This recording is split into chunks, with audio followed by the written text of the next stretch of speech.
The easiest thing in the world is to fall into negative thinking. And that's why I want to share some strategies with you to help break that pattern of negative thinking whenever it pops up and to be able to flip it into positive thinking. The more you practice these techniques, the easier it is to reprogram your mind to think positive. So it becomes very natural for you. Stay with me until the end because I have a really powerful visualization to share with you that will instantly get you out of a negative funk into a positive state. So the idea is to have positive thinking become your default mode. First of all, let's try to understand why we seem to naturally fall so easily into negative thinking because it helps to know that it's not because you're flawed or crazy. One major reason for a negative default is our primitive brain. Our primitive brain is there to keep us safe. But this world we live in is very different from our primitive ancestors. We no longer have to worry about a lion coming out of the bushes and eating us or another tribe coming and stealing our land and destroying us. Overall, our modern life is pretty great when you compare it to, say, even 150 years ago when a woman literally couldn't travel alone because of the threat of being kidnapped or abused was enormous. But our DNA is intelligent and stubborn.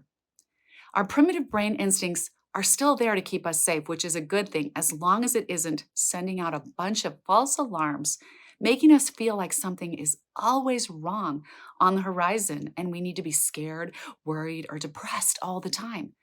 That primitive system is in place to literally save our lives, yet it responds in the same way it did when we were about to be eaten alive, when there is probably an extremely low chance you are ever in some kind of mortal danger.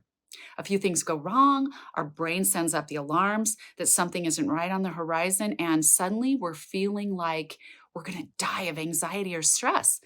There's no herd of wildebeest coming at you to mow you down. So, how do we manage the things that come up in our lives each day and keep proper discernment about what really needs our attention, but does not, in fact, warrant us slipping into excruciating worry, anxiety, or feeling depressed? Well, the first thing I want you to decide is that you're going to go into the problem, not run away from it. Because often we become so scared of the problem itself that we get triggered by even thinking about it. So I'm asking you to promise yourself that you're going to dive into the center of the problem and the thoughts behind it without fear, knowing you'll come out the other side just fine. Secondly, I'm going to give you 3 P words to remember when you're in a negative funk. The first word to remember when you're feeling negative feelings overtake you is perspective. Getting clear perspective on the nature of the problem you're having is key. And sometimes it requires asking yourself, literally, can this kill me? To which the answer is usually no. Whatever the thing is that's stressing you out, truth is, it most likely cannot kill you. Already, just making yourself acknowledge that is a step in the right direction. I'm not going to die from this. This can't kill me. Phew. That little bit of acknowledgement feels so much better. The next P word you need to think about is problem. You're going to go toward the problem, not be afraid of it and run away from it. Ask yourself the question, what kind of problem is this really? You have to qualify the problem so you can put it in its place in your life. Will this problem matter 6 months from now? If the answer is no, once again, you've lightened your psychological load. If the answer is yes, then you explore the problem more deeply by asking more questions. So ask yourself, am I equipped to find a solution to this problem by myself? Or do I need to consult with someone else to find the solution? Both answers will raise your psychological state because if you answer, yes, I'm equipped to solve this problem, you immediately feel more empowered. And your brain will start to form a list of possible solutions or directions to go with that. If the answer is no, then you've guided yourself to the understanding that you do need someone else's help or advice. And that is a clear direction you can also take that will make you feel a whole lot better. So once you're clear on if you have the ability to solve this thing yourself, or if you need help, and the list of those choices start to form in your mind, write them down. You'll find a lot of good questions to reference in our book, Ask the Bridge from Your Dreams to Your Destiny, that are helpful. So writing down your own thoughts and conclusions about issues in your life gives you even more clarity. And if you get bollocksed up again the next day, go back and read the notes to stay on track. Those notes become a roadmap to keep guiding you and stop those negative states that block you from expressing and manifesting all you are here to express and manifest each and every day. Now you've put the negative thinking into perspective, the first P. You've taken a deep dive into discern what the second P, the problem is, and the possible solutions. Now you go into the third P word. It's my favorite, possibilities. The third P is possibilities. Usually, when we descend to the primitive brain mode, we become less creative and we cut ourselves off from other resources and factors that might easily mitigate or soften the impact of the negative thought or event we're experiencing. To do that, we need to start brainstorming all the possible things in our lives that make us feel good, all the things that are working, all the opportunities that are possible. It's like taking your camera lens off that ugly pimple that's dominating your vision and emotions and going to a wide angle view of your life. There is so much to you in your life, so many possibilities. Start focusing on those, even though they may have nothing to do with the negative issue you're dealing with at the moment. That's the point. It stops you from obsessing over something bad and gathers in all that is good about you and your life.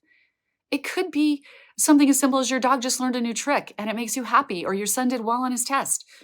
Your friends want to go out to lunch with you, or maybe you've got a company party to look forward to. Or maybe your hobby and sport is waiting for you to jump in and enjoy. Or perhaps you're planning a fun vacation this spring. Or it could just be that people really like your personality. Think of all the possibilities about you and your life that contribute to making your life a great place to be, and write them down. Dream a little bigger. Say yes to something you haven't done before. Remember, anything is possible. Even scripture tells us with God, all things are possible. Believe it, it's true. Get in the habit of using the three P's to get out of negative thinking and reprogram your mind into positive thinking.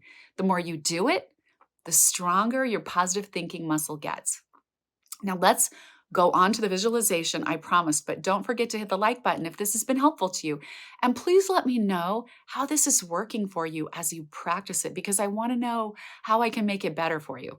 When you do this visualization, you can even put on some soft, inspiring meditation music, or if you're in a place where you can relax, definitely do that. But even if you're in the middle of the most hectic, chaotic day, this visualization will reset you from a negative to a positive mindset. So here we go with the positivity visualization. Okay, start to breathe into your body and notice your breath going in and out. Just breathe in and out. And notice for a minute how gentle your head feels, how soft your shoulders and face feel, how calm your stomach, chest, and back feel, how comfortable your hips, legs, and feet feel. Just keep breathing calmly and peacefully. And after you've scanned your body into calmness, imagine on your next breath as you inhale, you're drawing down soft pink light down to rest on the top point of your head. And as you exhale, allow the soft pink light to flood your body with positive, soothing feelings. It feels so light and good and uplifting. Continue to breathe in and out, pulling the pink light into the top of your head on your inhale, and then release it on your exhale to flood your body with positive, good feelings. Do this for as long as comfortable. And once you're finished, just imagine your feet firmly planted on the floor. You can honestly do this visualization anytime throughout the day when you need a boost of positive energy. I hope this was helpful to you. And if it was, please share it with someone else who needs a positive lift right now. You are amazing. So go have an amazing day.